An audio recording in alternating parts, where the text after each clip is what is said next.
All right, let's talk some referees, and let's talk some referees not doing great stuff. So this was a wild game. The Raiders-Cowboys game had, by my count, 30 different plays that drew a penalty flag.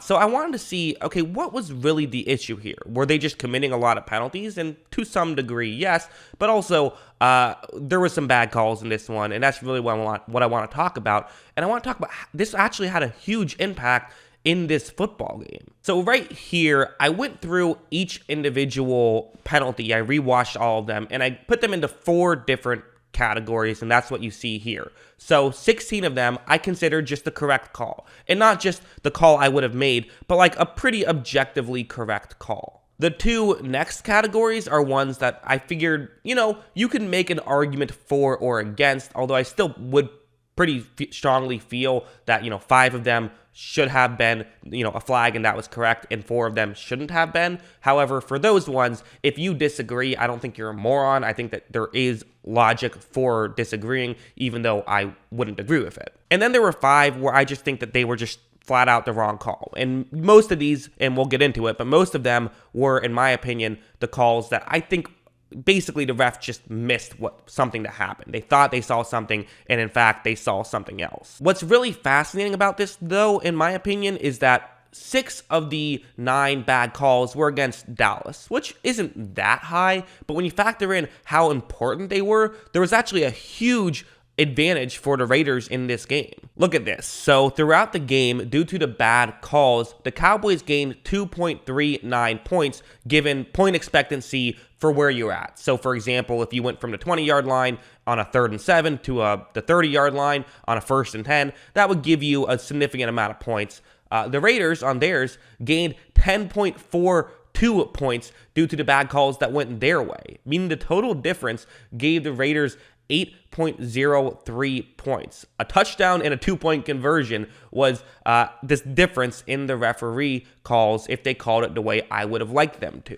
Now, I want to be very clear in what I'm talking about. This does not mean that the NFL is rigging games. There's no evidence to support that. And this also doesn't necessarily mean that the Raiders just got super lucky. It could potentially mean that the Dallas Cowboys put themselves in positions where pass interference calls could get called, and then they got called, which means that, they do that more frequently, and they got negatively affected by it. That's absolutely a real possibility and a real thing to bring up. So it might not quite be that much. And plus, some of these calls are ones that I would say you could make a reasonable explanation for, but they just have a huge impact in the game. So let's talk about some of the actual calls themselves and what my thoughts were on them. So for a couple like this, to me, what I'm going to try to show each of these a couple of times, but like for this first one, what you're going to see is that, to me, Bryan Edwards creates the contact, and then you have the corner who's now holding because there was an initial push-off. And these are always those kind of tough plays where it's like, how do you actually call this? Because realistically, it should be a push-off, but they don't call it a push-offs. However, if you hold, then you get a holding penalty, but all he's really doing is holding himself from not getting pushed away, which I've never really liked those getting called, in my opinion. Something like this is another one, in my opinion, where you see that Deshaun Jackson, he just puts his arm underneath Brown's arm.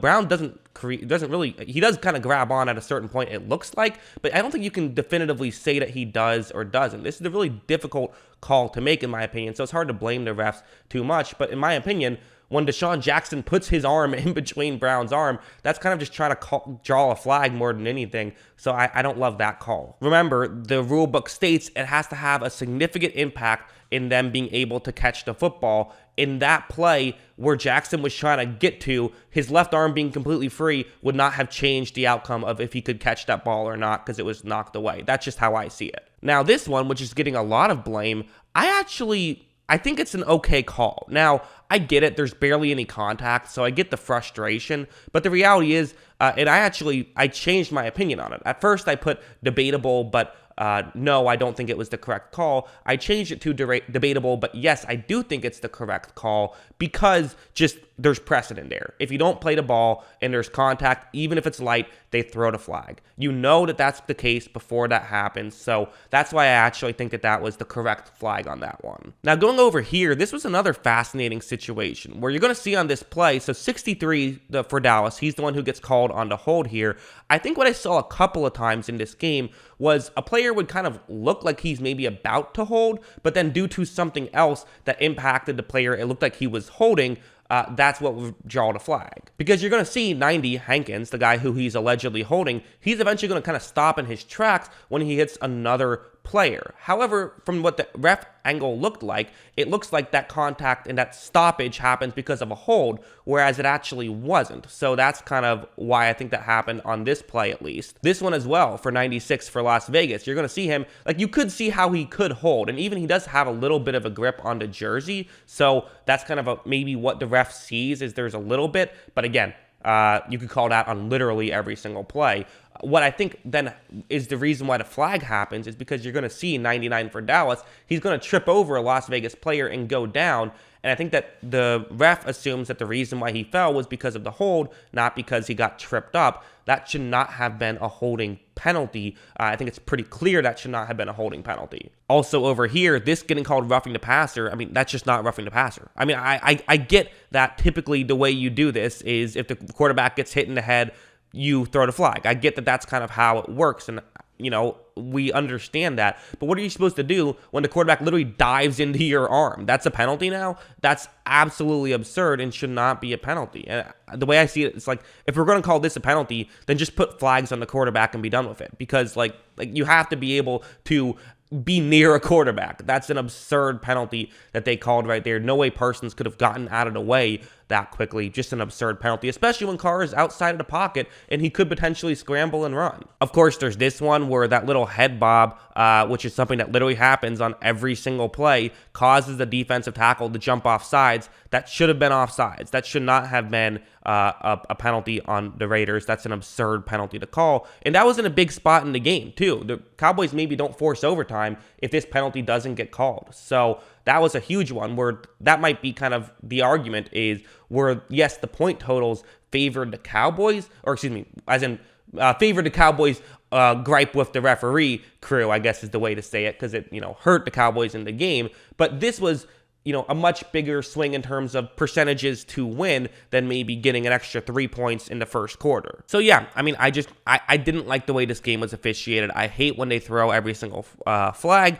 And when that happens, the reality is it's going to favor a certain team every single time. This time it was Las Vegas, but you do it something differently, it could favor a different team. So, because certain teams play different ways and certain teams just have talent in different areas, and so that's going to create some things. This was not a good officiated game, and especially on a primetime game, that makes things way worse. There's kind of always been the talk of, man, officiating seems way worse this year. That's kind of what people have said every single year. So I don't know if it's worse this year, but just the way that they're starting to get more and more flags thrown, it does create games like this, and it impacts games. So the way I've always said that they should, you know, change things up is put a judge, put the sky judge thing into effect. Have a referee who's just like a regular referee, except he's not physically there. He's, you know, watching, every single screen and can see every single angle, and he can call a flag just like any other referee can. And he can also, overrule a flag just like every other referee can. He's just another referee who